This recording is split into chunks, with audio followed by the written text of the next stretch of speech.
Now moving on to verse 18. And verse 18 reads, "But I ask, did they not hear? Of course they did. Their voice has gone out into all the earth, their words to the ends of the world." Now Paul stresses that they had in fact heard the message, he said. He said, their voice has gone out into all the earth, their words have gone to the ends of the world. The voice he is talking about is of that nature. It is bearing God's message and is proclaiming throughout the entire universe his existence. Now Romans 1 says, what may be known about God is plain to them, because God has made it plain to them. For since the creation of the world, God's invisible qualities, his eternal power and divine nature have been clearly seen, being understood from what has been made, so that men are without excuse. That was Romans 1, verse 19 and verse 20. Nature testifies to the evidence of God, but does it testify to Jesus and the message that Israel was supposed to hear? Paul said it did. Jesus was responsible for creation. Now John said, in the beginning was the Word, and the Word was God, was with God, and the Word was God. He was with God in the beginning. Through him all things were made. Without him nothing was made that has been made. John chapter 1, verse 1 through 3.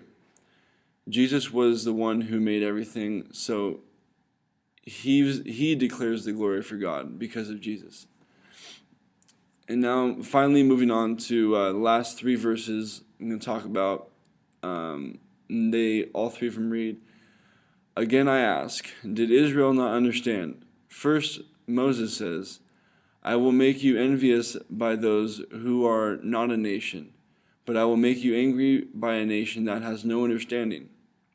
And Isaiah boldly says, I was found by those who did not seek me. I revealed myself to those who did not ask for me. But concerning Israel, he says, all day long I have held out my hands to a disobedient and obstinate people." Now, understanding the message of Christ is the next step after hearing it. So Paul's logical question concerning Israel was, did they not understand this message? Israel was given the law and had the prophets and patriarchs as their guide. Israel had understanding of these things and lived daily by them. However, they were so indoctrinated by the letter of the law, they missed the fact that this was a type or shadow of Jesus. Hebrews chapter 10 verse 1 says, meaning that the law only resembled the foreshadowed Messiah. And Jesus rebuked the Pharisees in Matthew for this very thing. He said, you nullify the word of God for the sake of your tradition. You hypocrites! Isaiah was right when he prophesied about you. These people honor me with their lips, but with their hearts far from me. They worship me in vain. Their teachings are but rules taught by men. That was Matthew 15, verses 6 through 9. When we have only had knowledge about God, then we take what he said and become legalistic about it. Israel was so wrapped up in their doctrine of the law that they made the word of God of no effect in their lives and in the lives of those around them.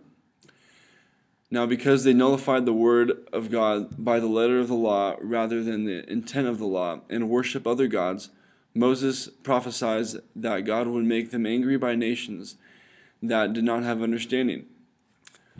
Now, Deuteronomy says, they made me jealous by what is no God and angered me with their worthless idols. I will make them envious by those who are not a people. I will make them angry by a nation that has no understanding. That was chapter 32, verses 21. People who are not instructed in religion and grow up having no preconceived notions about God will accept the gospel message with gladness. It is far easier to comprehend and accept the face value when religion isn't in the way telling you. You must participate in your redemption. And the biggest lie we believe is that we must do something to be right with God, instead of accepting the fact that Jesus already did something for us. And that sums it up. My 5 applications are confess to God with your mouth, not your actions. The second application is God does not God does the saving, but man must do the believing. Because I think chapter 10 is all about man's responsibility for confessing the word. It's all about man saying that God is God, confessing Lord is Lord, and just by doing the actions. And what I mean by saying confess to God with your mouth, not your actions, I mean with your mouth it means so much more than with your actions. That's actually talking to God and establishing a relationship with God. And then 4 is basically me re-saying man is responsible, basically saying the whole chapter.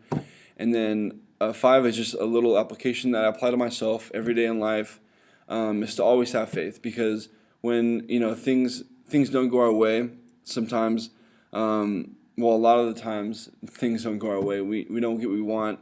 Sometimes we blame God, for those things. But in my relationships and my actions and my troubles in the past that I've seen, you always have to have faith. You always have to have God's faith, your faith within God, and always establish that relationship, because it can come to an end so quick that I've seen it come to an end in my life. But I've let it be known that, having faith is the biggest thing.